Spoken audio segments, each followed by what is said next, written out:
Oh, that's right. NBA Straya, how are you going?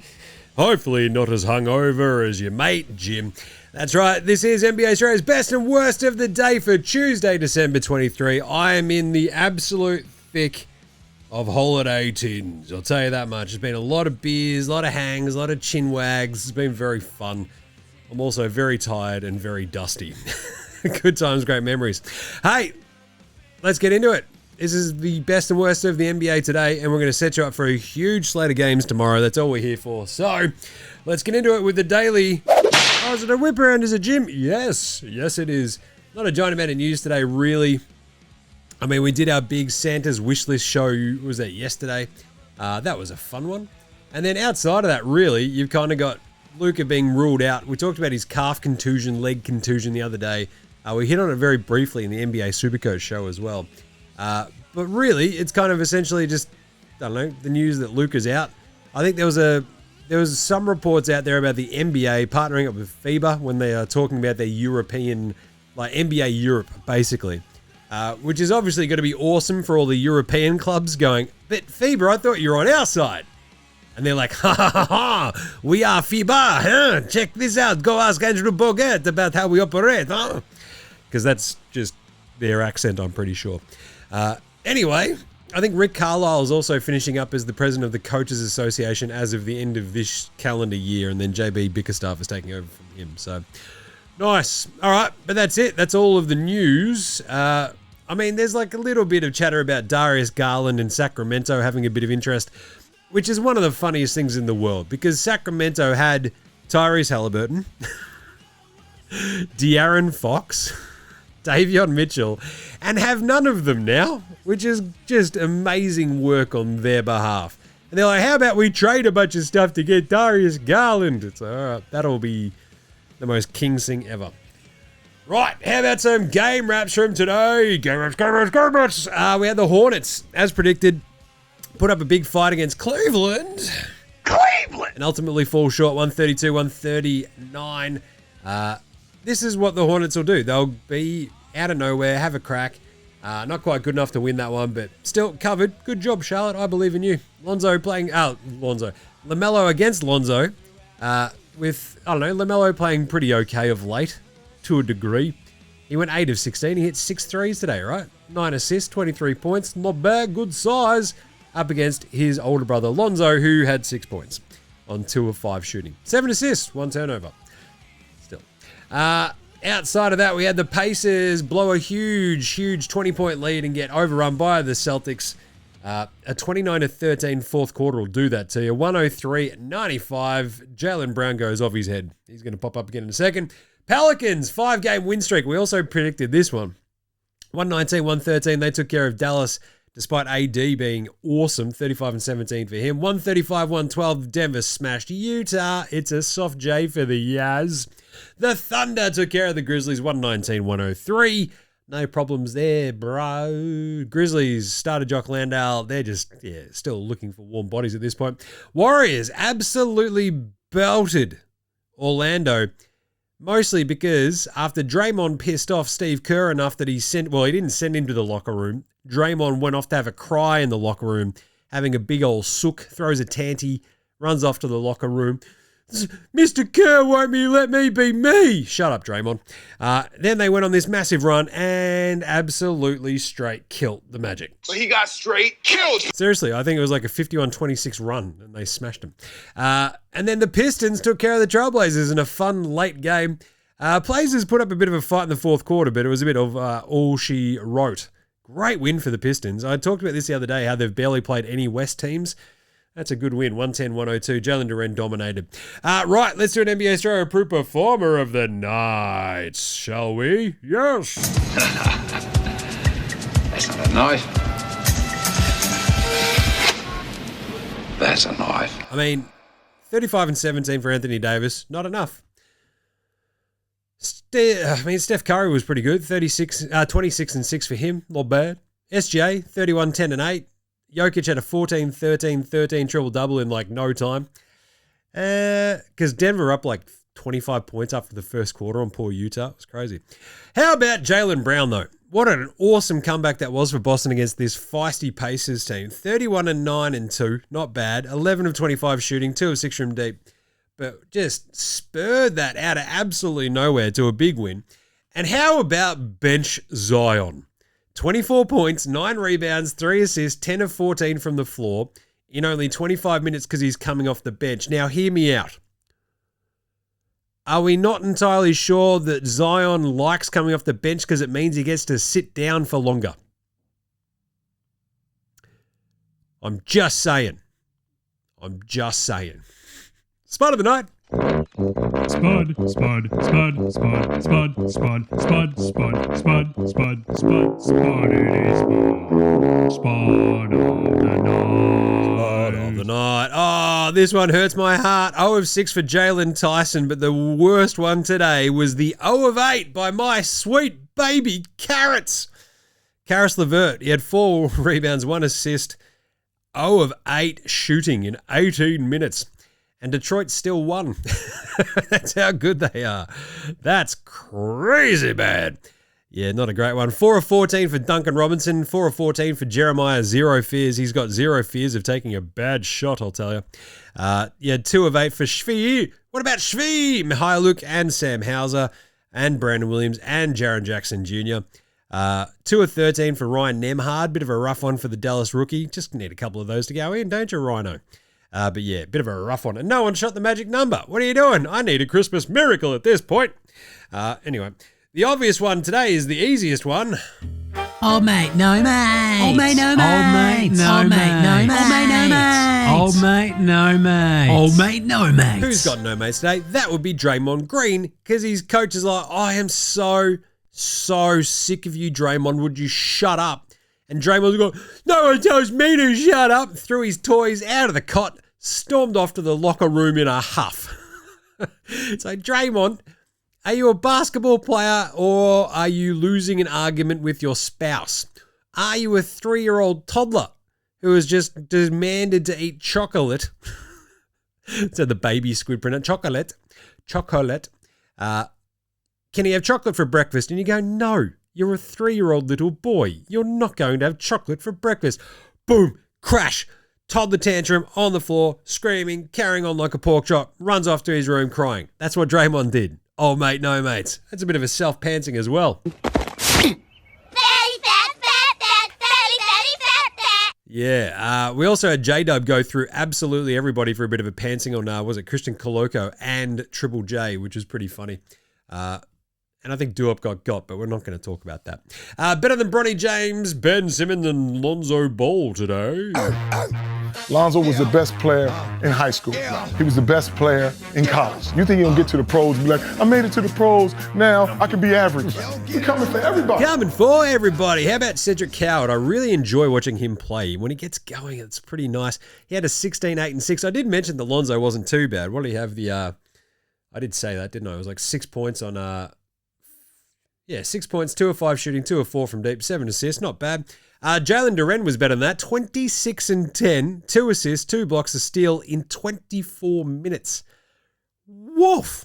But my favourite is still probably going to be, we might have to retire a couple of these names from the Better Than Lonzo Ball. It's more just sort of pointing out some of these later lottery big men, because Jalen Duren's one of them. And obviously, so is Derek Queen.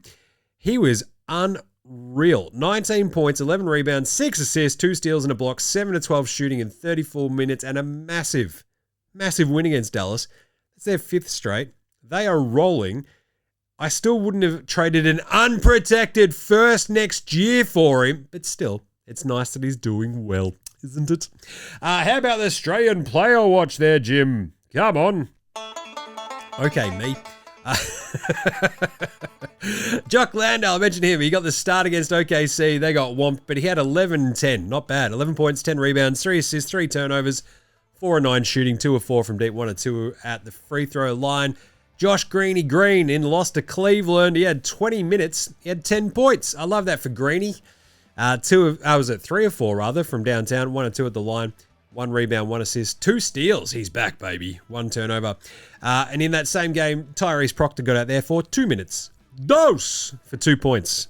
Dose on one of those shooting 0 of 1 from 3. Good on you, Tyrese. We also got Do-Up, Bub, Do-Up out there against the Detroit basketballing Pistons. He got dunked on. He also had 6 minutes, 0 of 2 from downtown, 1 rebound, 1 assist and a block. He just needs to hit a couple of these shots, doesn't he?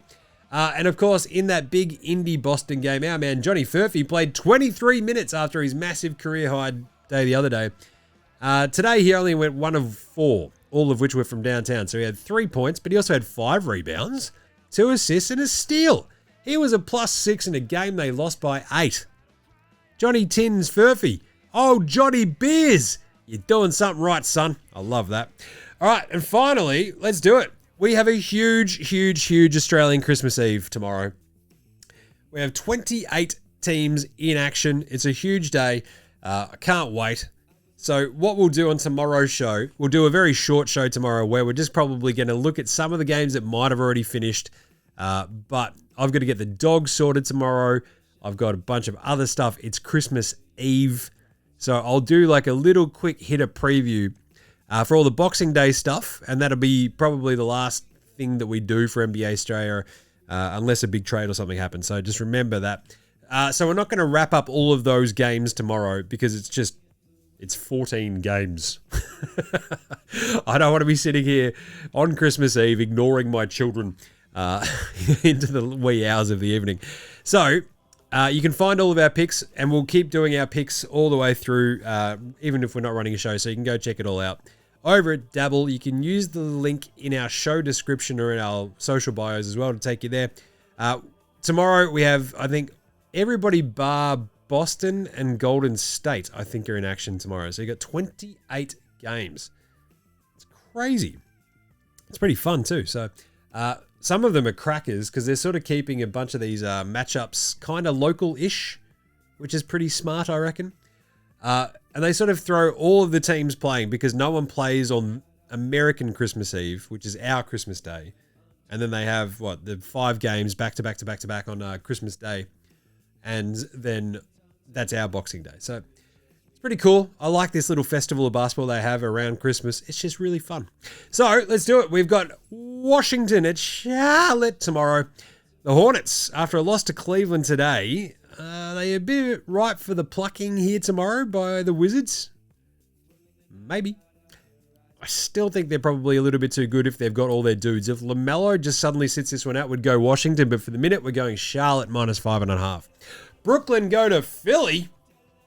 Interesting one. The Sixers are 9.5-point favorites, which checks out because I just don't know if Brooklyn's defense is going to be able to slow down Maxey, VJ, Paul George, and whether or not Embiid plays or not, I don't know. But still, just saying, I think Philly get that one done. Give me Philly -9.5. Chicago, Atlanta, we're doing this again. They just went to, 150 to 152 game yesterday. Josh Giddey versus Dyson Daniels, a couple of best mates having a crack. This time, we're in Atlanta. It's going to be unreal. I'm going to go Chicago +4.5.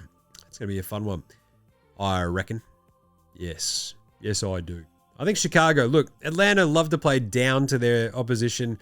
Chicago have sort of righted the ship a little bit the last week. I think they'll be okay. They're back within 2 games of 500. Everything is right in the world in Chicago. New Orleans go to Cleveland. Another 2 teams on a back-to-back. The Pelicans +9.5. I don't reckon they play Zion in this one. Cleveland having, I don't know, they've got Garland, they've got Mitchell. I don't know if they'll play Garland in this on a back-to-back as well, coming back from his toe injury. I think I might go New Orleans +9.5. If they at least still have Trey Murphy and co out there, I reckon they can put up a bit of a fight. So let's go the Pelicans +9.5. I still reckon Cleveland win that one. Milwaukee, is it Algonquin for the good land tomorrow in Indiana, Jim? Yeah, nah.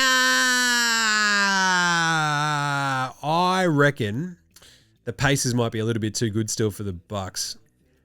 I don't know. It's a tricky one though, right? Indy on a back-to-back, KPJ and co for the Bucks. Actually, Miles Turner revenge. I'm going to go the Bucks. Milwaukee -1.5.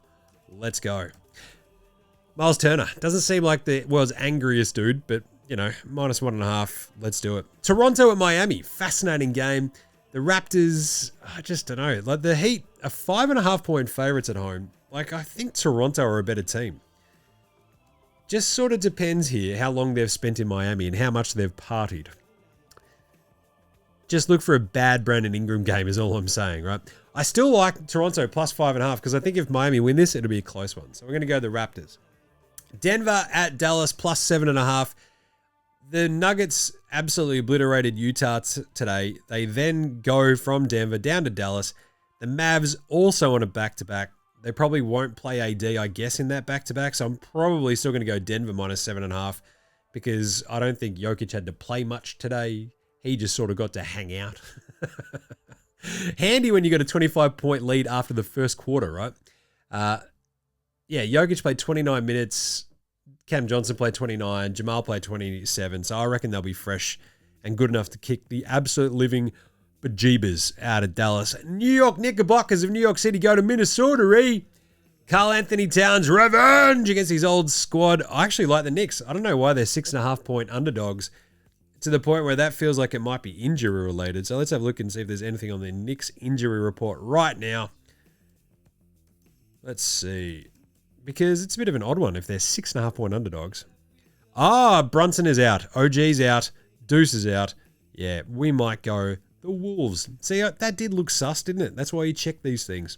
We'll go Minnesota minus 6.5 there. OKC San Antonio. I told you a couple of good ones here. Wemby versus Chet again. I'm going to go the Spurs. They're at home, plus 6.5. Castle, Harper. We know those young, feisty, lengthy guard wings that they've got to throw at OKC. I think the Spurs at home can keep this close. We're going the plus 6.5. Lakers at Phoenix. No Luka.